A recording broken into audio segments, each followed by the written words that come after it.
ఓం శ్రీ అరుణాచలేశ్వరాయ నమః. గ్రంథం పేరు కపాలమోక్షం. ఒక ఆత్మయోగి ఆత్మకథ. గ్రంథ రచయిత పరమహంస. అధ్యాయం 73వ భాగం. పవనానంద సరస్వతి కాస్త విభూతినాథ్గా మారటానికి కారణమైన అంశాలు. అసలు నేనే లేనప్పుడు అమ్మ ఎక్కడి నుంచి వచ్చింది? ఆమె ప్రేమ ఎక్కడి నుండి వచ్చింది? నా బొంద, నా బూడిద. పైగా నేను తెలుసుకున్న జ్ఞాన రహస్యాలు వేరే వాళ్ళకి చెప్పాలని గ్రంథం రాయటం ఎందుకు? అసలు నేనే లేనప్పుడు మీరు ఎక్కడుంటారు? నేను బ్రహ్మజ్ఞాని అయ్యానని మరో పరబ్రహ్మ జ్ఞానికి చెప్పినట్టుగా లేదు. నేను లేకపోతే మీరు లేనట్లే కదా. నేనే లేకపోతే అమ్మ లేనట్లే కదా. ఈ మాత్రం ఆలోచించకుండా సాధనా పరిసమాప్తి సమయంలో మా బ్రహ్మరంధ్రం వద్ద బ్రహ్మాండ చక్ర చితాగ్ని దహన శక్తితో మా 36 కపాలములలో 2 కపాలాలు మిగిలిపోవడానికి ఈ 2 కారణాలు కారణమయ్యాయి.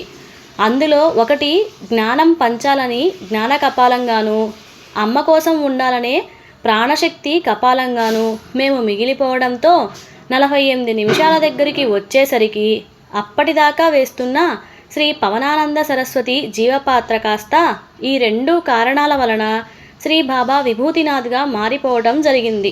అంటే మరణించడానికి మేము బయలుదేరుతూ బతకటానికి ఏర్పాట్లు చేసుకున్నట్లుగా అన్ని బంధనాలు మోహ మహామాయ అని తెలిసినా కూడా బంధన మహామాయలో పడటం ఏమైనా అర్థం ఉందా? మన బుద్ధుడికి లాగా కోరికలే బంధాలకి కారణం అని తెలుసుకొని కోరికలేని సమాజం చూడాలని కోరిక పెట్టుకున్నట్లుగా మేం కూడా మా సాధన సంపూర్తి పొందలేదని, దానితో ఆకాశ శరీర కపాలమోక్షం స్థితిని పొందలేదని, మాకు మా స్వప్న సాధన, స్వప్న శరీరం, స్వప్న పాత్ర, స్వప్న మోక్షస్థితి వచ్చేదాకా తెలియలేదు. మేం చేసిన తప్పేంటో అప్పటికి కానీ అర్థం కాలేదు. చేతులు కాలినాక ఆకులు పట్టుకుంటే ఏం లాభం? అంతా ఆదిలోనే ఈ తప్పులు చేసిన తరువాత ఇప్పుడు అనుకొని ఏం లాభం? దానితో నా పరిస్థితి ఆటలో అరటిపండులాగా అయ్యింది. అలా అని ఈ జీవనాటకంలో పాత్ర వెయ్యలేను, నటించలేను, జీవించలేను. ఎందుకంటే ఇదంతా రికార్డు దృశ్యమేనని, స్వప్న దృశ్యమేనని జ్ఞానం కలిగింది కదా.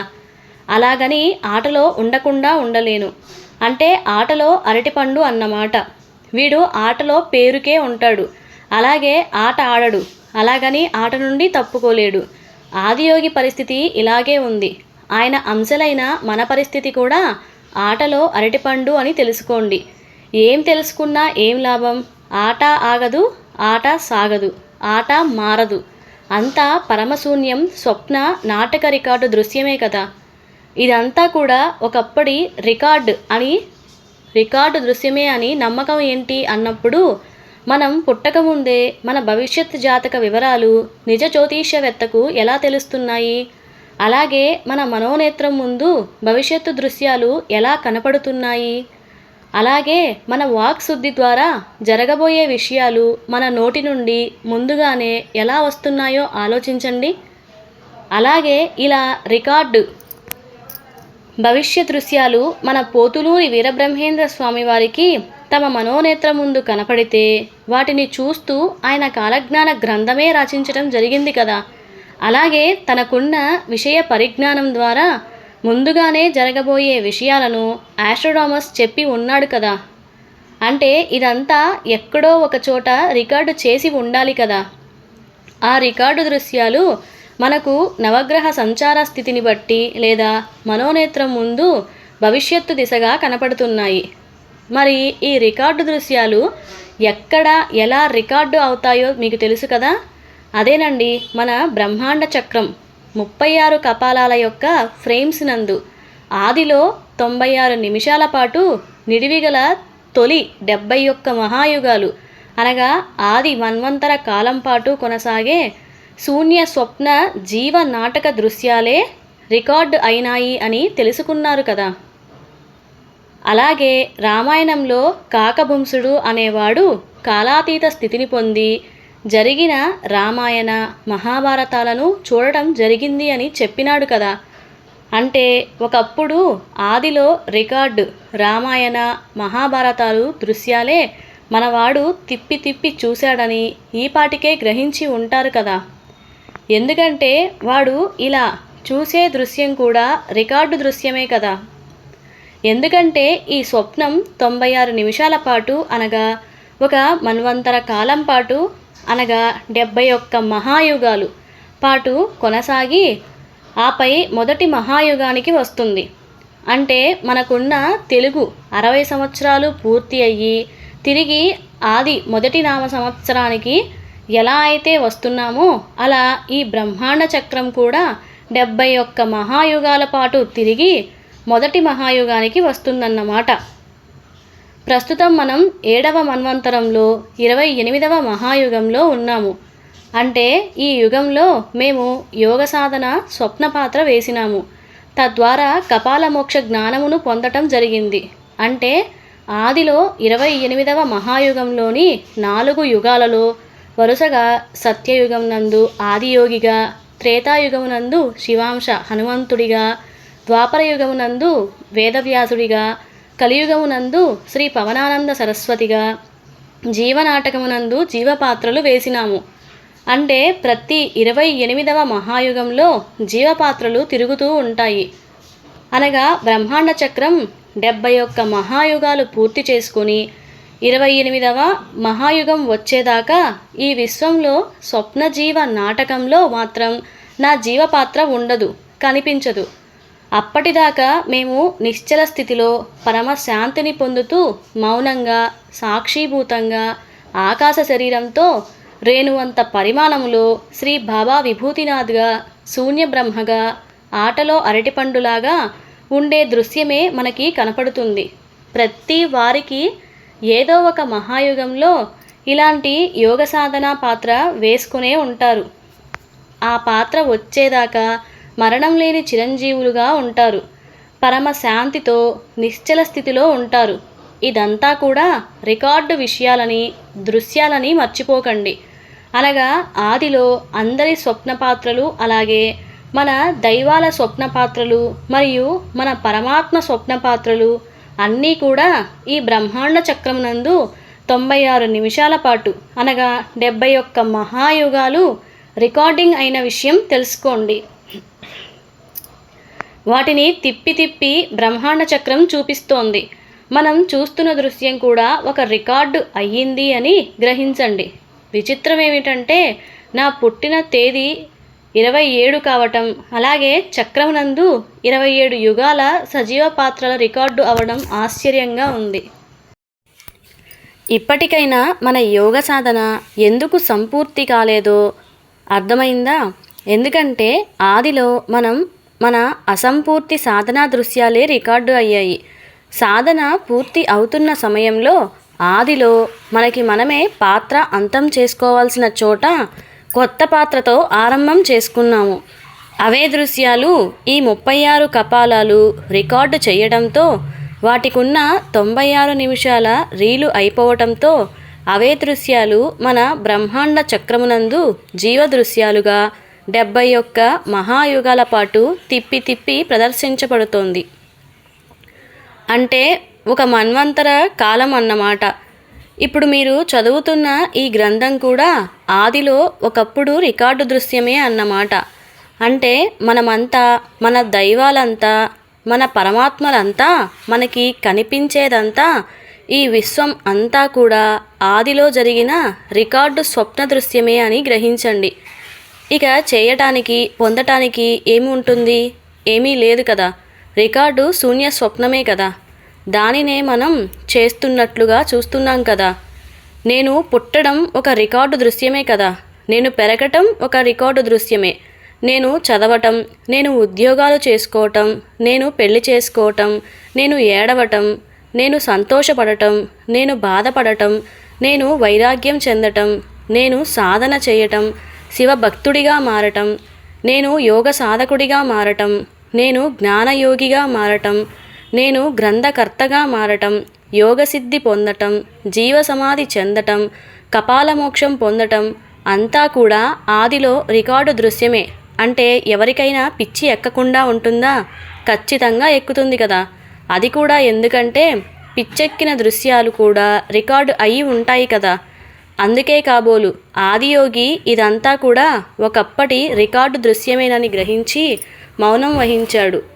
అంటే ఇందులో కొత్తగా పుట్టడం లేదు, చనిపోవడం లేదు, జన్మ లేదు, కర్మ లేదు, పాపం లేదు, పుణ్యము లేదు, సాధన లేదు, సమాధి లేదు, ముక్తి లేదు, మోక్షం లేదు. ఇది తెలిసిన పరమహంసలు, పరమ అవధూతలు బాలోన్మత్త పిశాచ అవస్థలు పొంది పిచ్చివాళ్ళు మాదిరిగా తయారవుతున్నారు. ఇది తెలిసిన మన దైవాలు కూడా నిత్య శ్మశానవాసిగా ఉంటున్నారు. ఎందుకంటే ఇది కూడా రికార్డు దృశ్యమే కదా. ఆదిలో నేనేదో జ్ఞానం పొందానని నేను అనుకోవడం ఎందుకు? అందరికీ చెప్పాలని ఈ గ్రంథాలు రాయటం ఎందుకు? ఇది కూడా ఒక రికార్డు దృశ్యమే కదా. ప్రతి 27వ మహాయుగంలో ఇప్పుడు ఎవరైతే ఈ గ్రంథం చదువుతారో, అలాగే నా అంశతో ఎవరైతే ఉంటారో వారందరూ కూడా రికార్డు అయినారన్నమాట. అంటే ప్రతి 27వ మహాయుగం నందు ఇప్పుడు ఏం చేసినామో అదే చేస్తాం కదా. ఎందుకంటే ఆది 27వ మహాయుగంలో ఏదైతే రికార్డు అయిందో అది ఇప్పుడు మనం చూస్తున్న దృశ్యం అన్నమాట. ఎలా అంటే ప్రస్తుతం మనం 7వ మన్వంతరం అయిన వైవస్వత మన్వంతరంలో ఉన్నాము. అందులో 27వ మహాయుగంలో చివరి యుగమైన కలియుగంలో ప్రథమ పాదంలో ఉన్నాము. అనగా ఒక మన్వంతరానికి 71 మహాయుగాలు ఉంటాయి. అంటే ప్రస్తుతం 7వ మన్వంతరం. అంటే ప్రస్తుతానికి 6x71 = 426 7వ మన్వంతరం. 27వ మహాయుగం అంటే 426 + 27 అంటే 453 మహాయుగాలు పూర్తయినాయి. ఆది ఒక మన్వంతరంలో 96 నిమిషాలు అనగా 71 మహాయుగాలలో రికార్డు అయిన దృశ్యాలే పూర్తి అయినాయి. 6 మన్వంతరాలు మనం రికార్డు దృశ్యాలు చూశామని ఈపాటికే గ్రహించండి. అనగా ప్రతి మన్వంతరంలో వచ్చే ప్రతి 27వ మహాయుగం నందు 4 యుగాలలో రికార్డైన నా జీవపాత్ర దృశ్యాలే, నా అంశపాత్ర దృశ్యాలే నేను అలాగే మీరు చూస్తున్నామన్నమాట. అంటే దాదాపుగా గత 7 మన్వంతరాలలో అనగా 453 మహాయుగాలలో ఇదే రికార్డు దృశ్యాలు నేను చూస్తున్నాను, మీరు చూస్తున్నారన్నమాట. ఇదంతా చూస్తుంటే నాకైతే పిచ్చెక్కుతోంది. మరి మీ పరిస్థితి ఏమిటో ఆ పరమ శూన్యానికే తెలియాలి. ఈ గ్రంథం ద్వారా మనం ప్రస్తుతం 7వ మన్వంతరంలోని 27వ మహాయుగంలో ద్వారా కలుసుకోవటం జరిగింది కదా. ఇదే రికార్డు దృశ్యం మనకి రాబోయే 8వ మన్వంతరంలో 27వ మహాయుగంలో ఇదే దృశ్యమాలికను కలుస్తాము. జరిగేది జరగక మానదు, జరగనిది ఎన్నటికీ జరగదని నా సందేశంగా తీసుకోండి. అలాగే బ్రహ్మరంధ్రంలోని బ్రహ్మ తేజస్సు కలిగిన బ్రహ్మాండ చక్రం తన చుట్టూ తాను తిరుగుతూ తన పరిధిలో ఉన్న అంగుళం వంటి సంకల్ప శరీరాలను తనలో ఇముడ్చుకుంటున్నది. ఒకసారి ఇవి తనలోనికి వెళ్ళిన తరువాత బయటకు రావు. కాకపోతే ఈ బ్రహ్మాండ చక్రం వెనక్కి తిరిగితే నెమ్మదిగా అప్పుడు తనలో ఉన్న సంకల్ప శరీరాలను నెమ్మదిగా బయటకు విరజిమ్మే అవకాశాలున్నాయి. అంటే బ్రహ్మాండ చక్రంలో మొదటలో తనలోకి అన్నిటినీ తీసుకుంటుంది. ఆ తరువాత ఉన్న వాటన్నింటినీ తీసుకోవటానికి దీనికి ఒక మన్వంతర కాలం అనగా 30,67,20,000 కోట్ల సంవత్సరాలు పడుతుంది. ఆ తరువాత ఇది వెనక్కి తిరుగుతూ తనలో ఉన్న వాటిని తిరిగి బయటకు పంపించడానికి ఒక మన్వంతర కాలం పడుతుందన్నమాట. కాకపోతే ఇక్కడ ఒక గమ్మత్తైన విషయం ఒకటి ఉంది. అది ఏంటంటే ఈ చక్రం రికార్డు చేసిన దృశ్యాలు 71 మహాయుగాలు అనగా ఒక మన్వంతర కాలమునకు సరిపోతాయని తెలుసు కదా. ఈ 71 మహాయుగాలు అనగా 284 యుగాలతో సమానం. అనగా ఒక మహాయుగం 4 యుగాలలో సమానం. ఈ విశ్వంలోని ప్రతి అణువు యొక్క దృశ్యాలు ఈ యుగకాలానికి సరిపోయేటట్లుగా రికార్డు చేసినాయి. సెకండ్ కాలమును 1000 భాగాలు చేసి అందులో వచ్చిన కాలమును మళ్ళీ 100 భాగాలు చేస్తే ఎంత కాలం వస్తుందో కలికాలంలో అనగా ఒక లిప్త కాలంలో 36 కోట్ల దృశ్యాలు నిక్షిప్తం చేసినాయి అని గ్రహించండి. ఒక లిప్తకాలం అంటే కనురెప్ప మూసి తెరిచే సమయంలో మన శరీరం చర్య దృశ్యాలు 36 కోట్లకు చేరింది అని తెలుసుకోండి.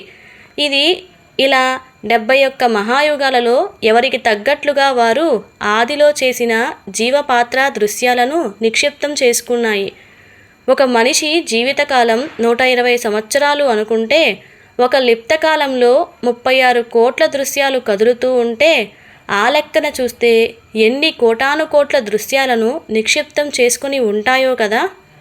అంటే మనమే మహాయుగంలో మన జీవపాత్ర రికార్డ్ విషయాలు ఉన్నాయో తెలుసుకోవాలంటే యోగ సాధన చేస్తే మనకి తెలుస్తుంది. అది కూడా సాధన ద్వారా మనం తెలుసుకున్న దృశ్యాలు చూసే దృశ్యాలు ఉండాలని గుర్తుంచుకోండి. లేకపోతే మీకు అనుభవాలు అనుభూతులు కలగవు. ఇలా కలగని వారిని మాయలో ఉన్నారని మన వాళ్ళు చెప్పటం జరిగింది. అంటే మీ సాధనా దృశ్యాలు రికార్డు అవ్వలేదన్నమాట, లేదా మీరు ఆదిలో సాధన చేసి ఉండకపోవచ్చు. అలాగే బ్రహ్మాండ చక్రంలో తనలో మన పాత్రా దృశ్యాలు ఏ యుగంలో తీసుకునే దృశ్యాలు రికార్డు అయ్యాయో ఆ యుగం వచ్చే వరకు మనం బయట ఉంటాము. అలాగే ఏ యుగం వచ్చినప్పుడు మన పాత్రా దృశ్యాలను తనలో నుంచి బయటకు పంపించి రికార్డు దృశ్యాలు వచ్చేదాకా మనం ఈ బ్రహ్మాండ చక్రం నందు నిశ్చల స్థితిలో ఉంటాము. అనగా ఆటలో అరటిపండులాగా అన్నమాట. దీనినే కపాల మోక్షం పొందటం అవుతుంది. జీవసమాధి సిద్ధి లేదా జీవన్ముక్తి అవుతుంది. ఇది ప్రతి జీవికి తప్పనిసరిగా జరుగుతుంది. ఇది రికార్డు అయిన దృశ్యాలు మాత్రం వేరువేరుగా ఉంటాయి. ఒకరికి 27వ మహాయుగంలో రికార్డు అయితే మరొకరికి 28వ మహాయుగంలో రికార్డు అవుతుంది. అంటే మనం సాధన చేసినా చేయకపోయినా వాడు బ్రహ్మాండ చక్రం నుండి బయటకు రావటం లేదా లోపలికి వెళ్ళటం చేస్తాడు. దీనికి కర్మలు, పాపపుణ్యాలు, దైవ పూజలు, కర్మ, భక్తి, జ్ఞాన మార్గాలలో, ధ్యాన మార్గాలలో ఇలా మనకు వాటిలో ఎలాంటి సంబంధం ఉండదు. గడియారం ముళ్ళు ఎలా అయితే మన ప్రమేయం లేకుండా తిరుగుతుందో అలా ఈ బ్రహ్మాండ చక్రం కూడా దేని ప్రమేయం లేకుండా, సంబంధం లేకుండా, దేనితోనూ సంబంధం లేకుండా తన పనులు అనగా ఒకటి తీసుకోవటం, రెండోది బయటకు వదిలిపెట్టడం చేస్తుంది. తనలోకి తీసుకోవటాన్ని మోక్షమని, తన నుండి బయటకు వదిలిపెడితే అది మాయ అని అర్థం చేసుకోండి. బయటకు వచ్చినవాడు భోగి అయితే లోపలికి వెళ్ళినవాడు యోగి అవుతాడు. భోగి అయినవాడు యోగి అవ్వక తప్పదు. అలాగే ఒకప్పుడు యోగిగా ఉన్నవాడు తిరిగి భోగిగా మారక తప్పదు. ఇదే పునరపి జననం పునరపి మరణం అన్నమాట. బ్రహ్మాండ చక్రంలోనికి వెళ్ళటం మరణం అయితే బ్రహ్మాండ చక్రంలో నుండి తిరిగి బయటకు రావటం అనేది జననం అన్నమాట.